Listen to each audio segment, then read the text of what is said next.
I'll admit something I've never said out loud.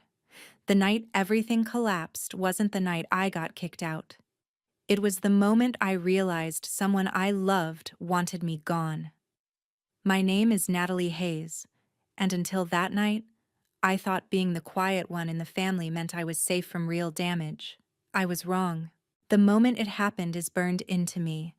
1 second I was stepping through the front door expecting the usual silence, and the next I was staring at accusations I didn't understand. Numbers, screenshots, conclusions already drawn. I hadn't even opened my mouth before the judgment hit me like I had been preparing for it my whole life. It wasn't confusion that froze me, it was recognition. A part of me had always sensed that if anything went wrong in our house, the blame would land on me first. I remember standing there, watching it all move too fast, the certainty in his eyes, the satisfaction in hers, the way the decision felt rehearsed. I wasn't shocked by the anger. I was shocked by how quickly it was unleashed, how easily the story made without me became the truth everyone accepted. For a few seconds, I wondered if defending myself would even matter. The answer arrived in the silence that followed.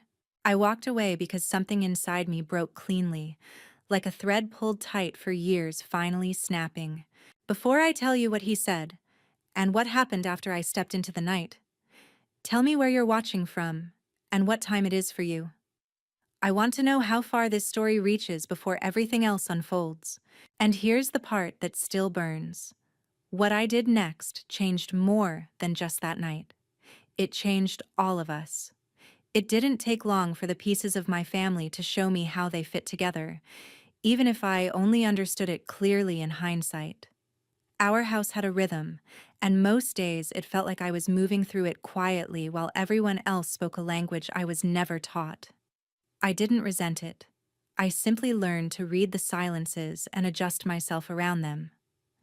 That was how life worked in the Hayes family, at least for me. My sister Brooke Hayes existed at the center of everything without ever seeming to notice she did. When she entered a room, conversations shifted toward her grades, her plans, her future. Not because she demanded it, but because my parents naturally tilted in her direction. My dad had a way of watching her that suggested he saw a reflection of himself in her confidence, her certainty, her habit of taking up space. My mom mirrored that energy, praising Brooke's ambition while nudging her gently toward every opportunity that might keep her ahead. I learned early that quiet children make things easier for everyone. I didn't have to be monitored, reminded, or corrected, and that made me a convenient afterthought. I don't say that with bitterness. It was simply the pattern we fell into. Brooke soared, and I stayed steady. In a family like ours, steadiness didn't attract much attention. As autumn settled in, college applications took over our household. Brooke spent evenings drafting essays, revising them, then revising them again. My dad hovered nearby, offering suggestions or bragging on the phone about how well she was positioning herself.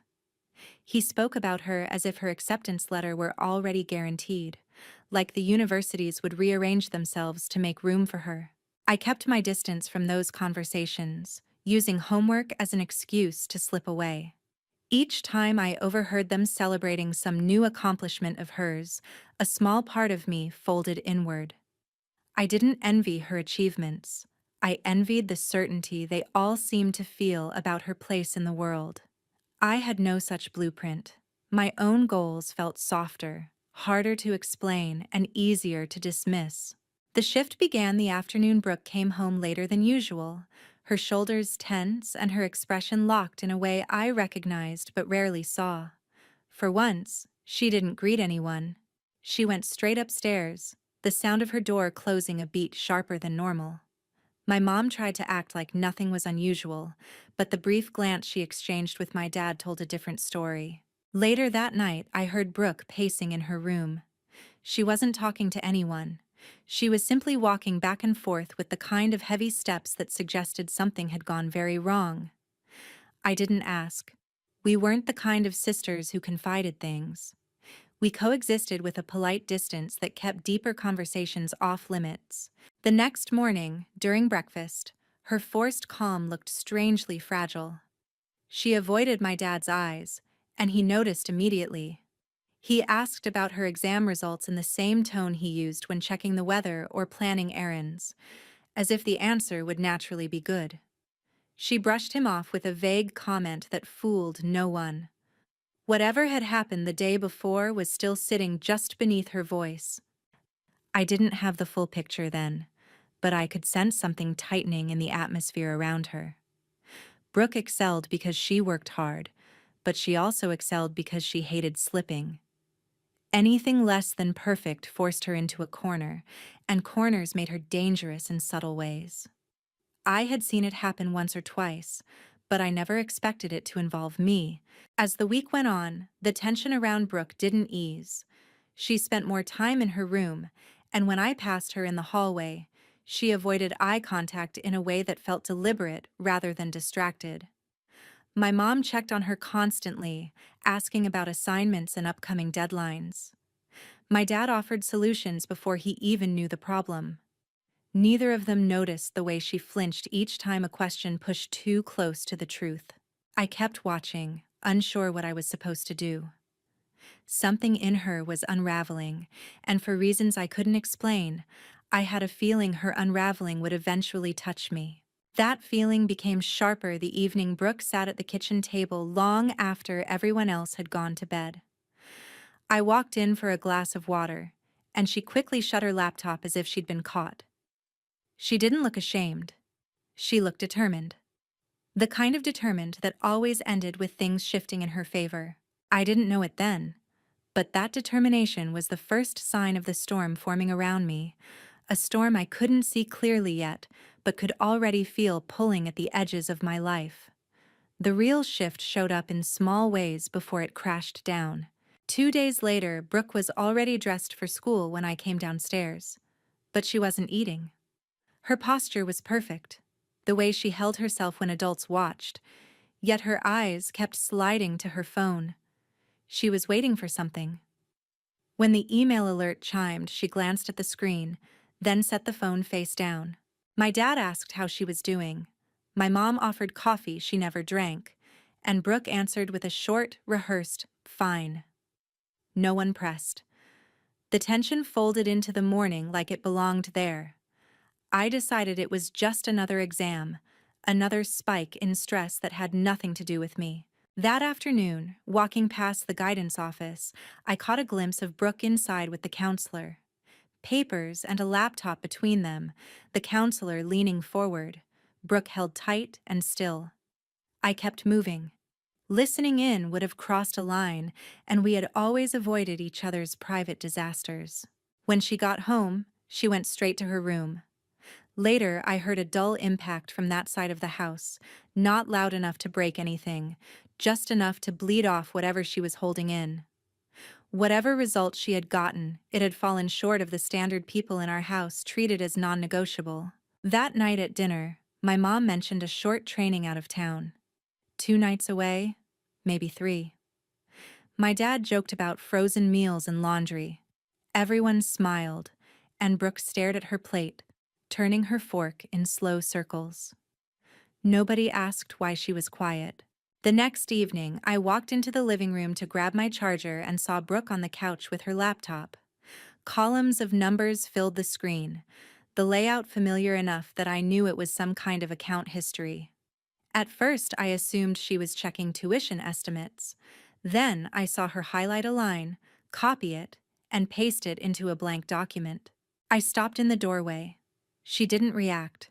Her expression was calm in a way that made my stomach knot.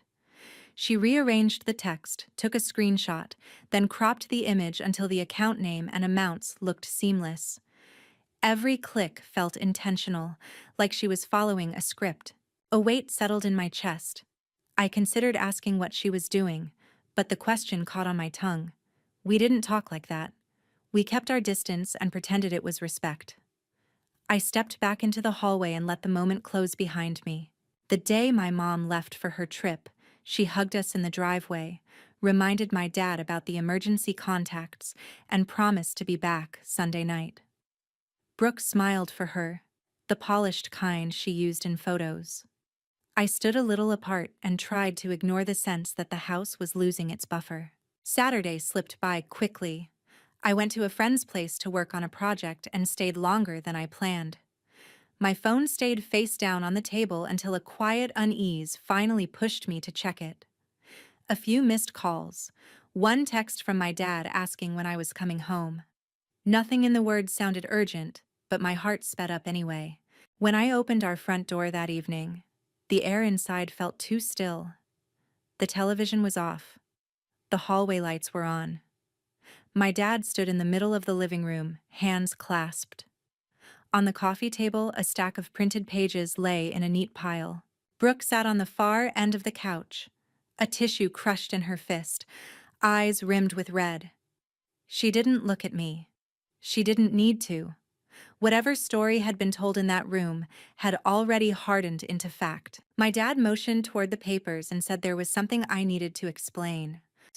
I stepped closer, pulse pounding, and saw my own name at the top of the first page, printed above a column of transactions I had never made. By the time I processed what I was looking at, the room had already shifted around me. My dad didn't raise his voice. He didn't need to. The weight in his posture told me he had reached a conclusion long before I walked through the door. I stood there waiting for some space to speak, but the silence locked everything in place. Whatever Brooke had shown him, whatever she had practiced saying before I arrived, it had done its job. I could feel the verdict resting between us. He asked where the money had gone, as if there were only one possible explanation. I tried to answer, but the questions came in quick succession, each one built on the last. The words blurred into a rhythm I couldn't interrupt. Brooke never looked up. She held her tissue like a prop, her shoulders trembling just enough to look believable. Watching her, I felt something unfamiliar rise in my chest. Not anger, not confusion, but a hollow disbelief that someone so close to me could seem so small and unreachable. I don't know how long I stood there trying to defend myself. The room drifted between sharp focus and dull haze. My dad listened but didn't shift, and I realized nothing I said could loosen the narrative already cemented in his mind. When he finally cut off the conversation, the finality in his tone left no space for appeal. I felt myself nod, even though I didn't understand what I was agreeing to. Later, at Jenna's house, the shock settled differently. She opened her door before I could knock twice, eyes scanning my face as if she could see everything that had just happened. I didn't know how to explain it. I sat on her bed while she handed me a blanket and told me to breathe. Words felt useless. They wouldn't have captured the odd mixture of numbness and disbelief that followed me into her room. When my phone buzzed, I already knew who it was. My dad sent a message framed as concern but soaked in disappointment. He said we would talk when I was ready to take responsibility, as if that phrase were a key I just needed to turn. I stared at the screen for a long time before setting the phone aside. There was nothing I could say that would shift his certainty. The next day, I kept quiet at school. People noticed the change in me, the way I moved more slowly, as if a piece of me had been misplaced. Jenna stayed close without hovering. She didn't ask for details, and I was grateful for that. Explaining everything felt impossible when I didn't understand it myself. When I returned to her house that afternoon, I saw a missed call from my mom. She had finally gotten home from her trip and left a brief voicemail saying she'd talk to me soon. There was something strained in her voice, something that made me think she already sensed the imbalance waiting for her at home. That evening, Jenna's parents invited me to join dinner. I tried to eat, but every sound felt too loud. I excused myself and stepped outside for some air. While I stood on the porch, another message came through from my dad. It wasn't angry, but it wasn't gentle either. He said he hoped I would reflect. The phrasing lodged itself in my mind. Reflect on what? On something I didn't do? On a version of myself someone else had invented? I didn't respond. Later that night, Jenna sat beside me on the floor and quietly sorted through her sketch supplies. She didn't offer advice or reassurance. She didn't try to fix anything. Just being near someone who didn't look at me with suspicion softened something tight in my chest. The next morning, I woke to a text from my mom asking if I could talk later. No explanation, no urgency, just a request. I didn't know what she had walked into, or what version of the story she had heard before she called me. I only knew I couldn't handle another conversation built on assumptions. By the time evening came, my phone buzzed again. This time, I hesitated before checking it. The message was short, only a few words, but something about it made me sit up straighter. My mom wanted to see me. Alone. The message from my mom stayed on my screen longer than it should have, as if reading it again might reveal something hidden between the words. I didn't know what she expected from the conversation, but there was a steadiness in her tone that set it apart from everything my dad had sent. I told Jenna I needed to meet her, and she offered to drive me. No questions asked. When we pulled into my driveway, the house looked unchanged, but something in me tightened. I walked to the porch slowly, aware that every step carried the weight of whatever waited inside. My mom opened the door before I could knock. She didn't hug me. She just stepped aside and let me in, her expression too controlled to read. She led me to the dining room where the table had been cleared except for a small notepad and a pen placed neatly beside it. I sat across from her, unsure how to start. She didn't speak right away. For several seconds, she studied me as if trying to understand a story written in fading ink. When she finally asked me to tell her what happened, the request was simple. Not loaded, not framed like an accusation. I recounted the evening as best I could. How I walked in, how my dad confronted me, how Brooke sat apart from everything yet somehow orchestrated it all. I didn't embellish or soften anything. I kept my voice steady because falling apart wouldn't serve me now. My mom listened without interrupting. She didn't defend anyone or try to offer explanations. When I finished, she let out a slow breath and looked down at the note she had taken. The silence stretched, but not uncomfortably. It felt like she was lining up pieces in her mind, parts of the story that weren't fitting together the way she had been told. She said she wanted all of us in one place. Now. I didn't want to stay for the confrontation, but something in her tone made refusing impossible. She called my dad first, then Brooke. Both answers were brief. Both agreed to come downstairs. My dad arrived first. He looked at me with the same guarded expression he had worn during his messages, as if waiting for me to provide a confession that would make everything easier. Brooke entered a moment later, her gaze fixed on the floor, her posture carefully composed. My mom didn't ease into the conversation. She asked Brooke to retrieve her laptop. The request landed like a spark in dry grass. My dad frowned, confused, but didn't interfere. Brooke hesitated only a second before going to her room. When she returned, she held the laptop close, like she wasn't sure whether to protect it or hide behind it. My mom told her to open the account she had shown my dad. Brooke clicked slowly, scrolling through the same columns of numbers I had seen days before. My mom asked her to expand the transaction history, not just the cropped lines. Brooke's hands stilled. For a moment, she didn't move at all. My dad leaned forward, eyebrows drawn together. My mom's voice remained calm, but something sharpened beneath it. She asked Brooke to show every step she took to produce the documents printed on the table. Brooke didn't look at me. She didn't look at either of them.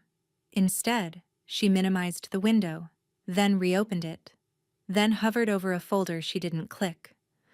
The silence pressed down on us until my mom finally asked her again, more firmly this time.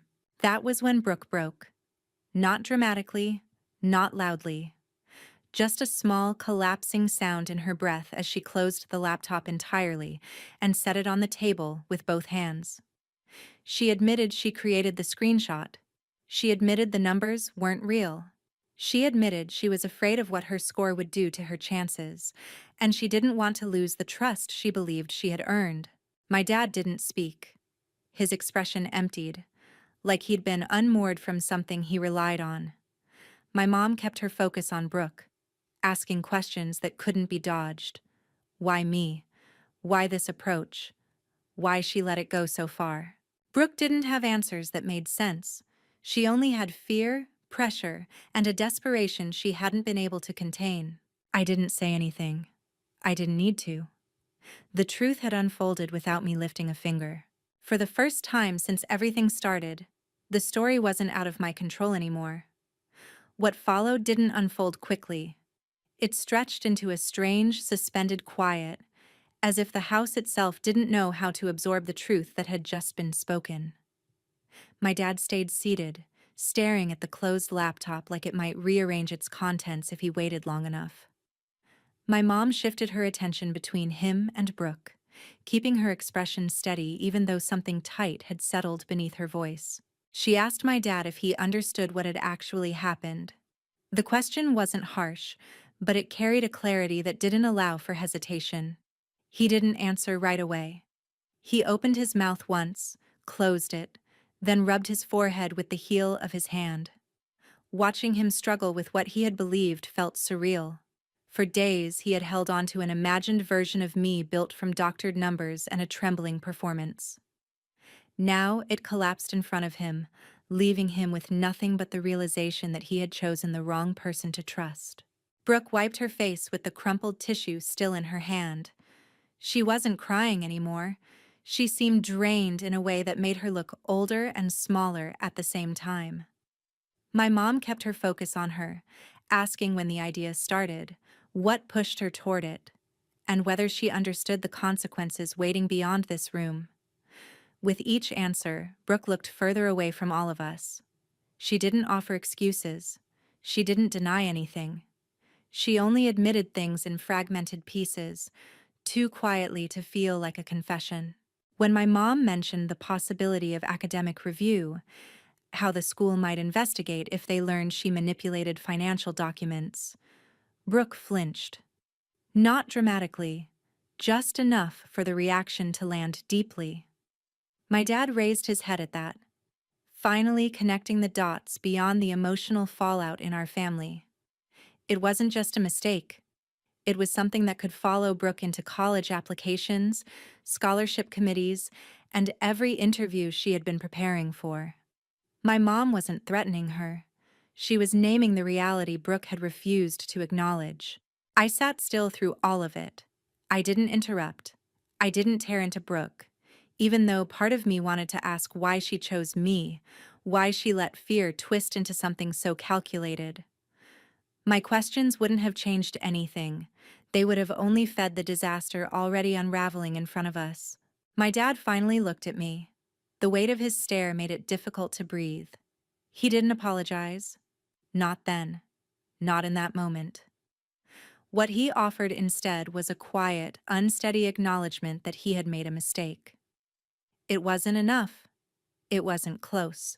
But it was the first time in days he looked at me without suspicion. My mom ended the conversation before it spiraled further. She said we all needed space, and that this wasn't something resolved in a night. Her tone left no room for argument.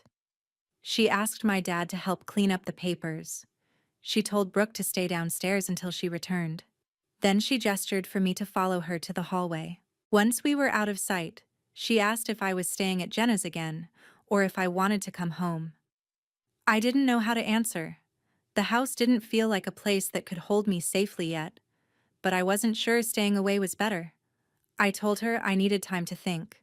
She nodded, not pushing, not assuming she had earned the right to demand anything of me. When I stepped outside, the air felt colder than I expected. Jenna waited in her car with the engine running. I slid into the passenger seat, and she didn't ask what happened. She only glanced at me once, as if checking whether I was intact enough to make it through the night. Back at her house, I lay awake for hours replaying the confrontation. Brooke's voice, my dad's silence, my mom's control, all of it spiraled in my mind without settling. I should have felt vindicated. I should have felt relieved. Instead, the truth left a bruise in a place I couldn't name. The damage Brooke created didn't vanish with her confession. It lingered, sharp and sprawling, shaping everything that came next in ways none of us could take back. 3 months passed before anything in my life resembled routine again. The shock had faded, but the impact of those days continued to shape everything beneath the surface. Nothing in our house erupted anymore. The quiet itself became the reminder of what had happened. A thin, fragile layer stretched over damage none of us knew how to address. I started meeting with Dr. Robert Lane every other week. My mom arranged it after realizing that giving me space wasn't enough. I didn't fight the idea. Sitting in his office felt different from sitting anywhere else. He didn't look at me like he was searching for a reason to blame me or a way to solve me. He listened without trying to redirect the story, letting me speak in my own rhythm. It was the first place where my voice didn't feel like an interruption. During one session, he asked whether I planned to rebuild trust with my family. I didn't know how to answer. Trust wasn't a project I could pick up and piece together. It felt more like something I had to relearn slowly, without promising anyone how long it would take. He nodded as if the uncertainty itself was a sign of progress. At home, my mom tried to keep things steady. She stopped forcing conversations and focused on small gestures, leaving dinner in the fridge when she knew I'd be late, checking in without hovering, offering help only when I asked. Her approach didn't erase the hurt, but it created a space where I could breathe without feeling cornered. My dad stayed quieter than usual. He no longer spoke with the confidence he once carried, especially around me. When we crossed paths, his greetings were careful, almost apologetic in their restraint. He tried to make himself available, lingering in the kitchen longer than necessary or asking if I needed anything before he left for work. But the attempts felt separate from the damage already done.